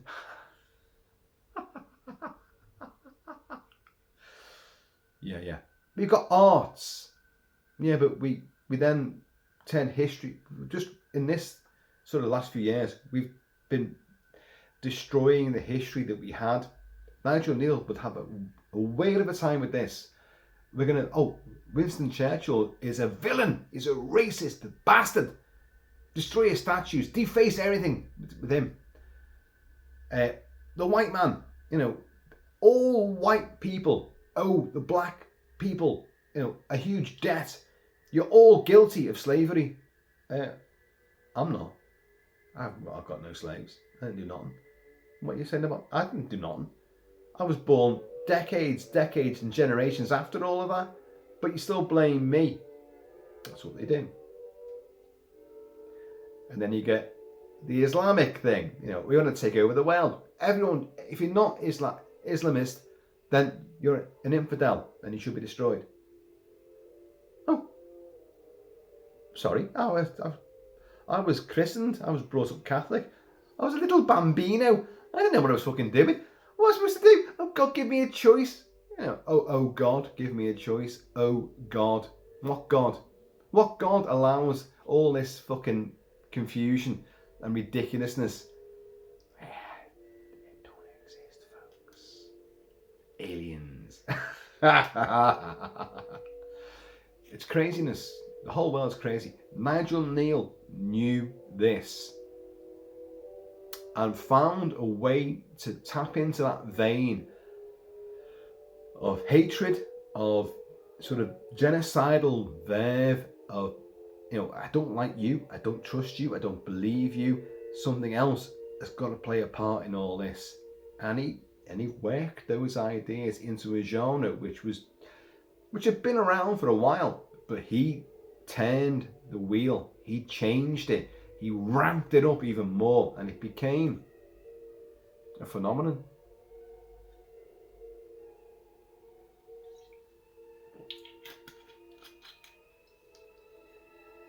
Yeah.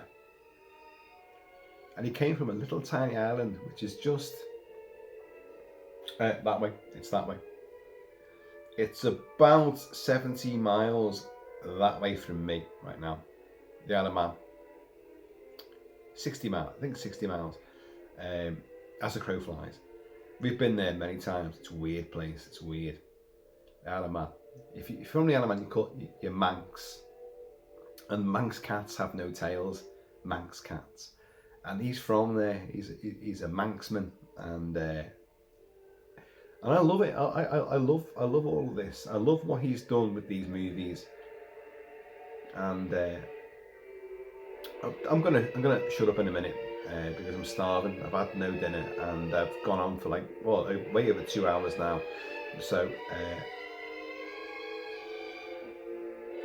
but I hope you enjoyed this trilogy of reviews and discussions, because these are movies where you simply cannot just talk about, the film is great and the acting is great and the effects for the time are great. What great ideas they were. No, there's a lot more at play. Some movie creators and screenwriters have a lot more ideas to say, to deliver, and they put it in a package which is accessible by the masses cinematically. Just sit back and absorb a horror story, a sci-fi story, whatever. That's great, but you'll still think about it. But other people will think more about it, and it's funny. Quatermass 2, all those radar dishes they put on the coast, and all those you suddenly couldn't go anywhere near what was defunct RAF or American air bases in the UK, but no one was in there. But you couldn't go near there. They were completely closed off. What was happening? And the trucks were going in all the time, and then for years afterwards they were still you couldn't go anywhere near. people begin to realise what's really happening. And he was able to put these ideas, put these facts into the consciousness of a movie going public. It is genius. Folks, look, I have been and shall be always Kilt-Man. Please, in the meantime, and this ever, enjoy your vintage horror sci-fi movies, for within that fold lies many delights, treasures, secrets, and things that are massively prevalent and relevant to our world today. Filmmakers and screenwriters knew stuff and put it in there. Clever people, very clever people. We watch movies all the time, do we not? And disposable fun they are too. These days, do we get any movies that actually probe beyond the barrier and tell you things without being overt? We're a documentary, we're going to expose this about Hollywood or about the government or about this, that and the other, the war in the Gulf, this, but whatever, who really announce it. It's people that do it on the sly. Nigel Neal wrote about people who were brainwashed by alien influences, Quatermass And The Pit, Martian influence, and yet what he did, he told you what was happening in the real world at the time and what was going to be forthcoming. So he's actually infiltrated your brain with what's really going on, and is still going on. It's not infernal, but it's an eternal genius that he did there.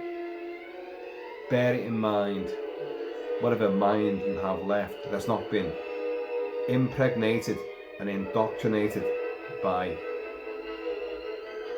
the mainstream lies and the authoritarian bullshittery and that veil of conceit lies. He knew it. Quatermass knew it. Ronnie, are you saying these things are not of this earth? No, sorry to disappoint you. No, they are of this earth. And yet they both discovered that, hang on a minute, but they were changed by things that were not of this earth.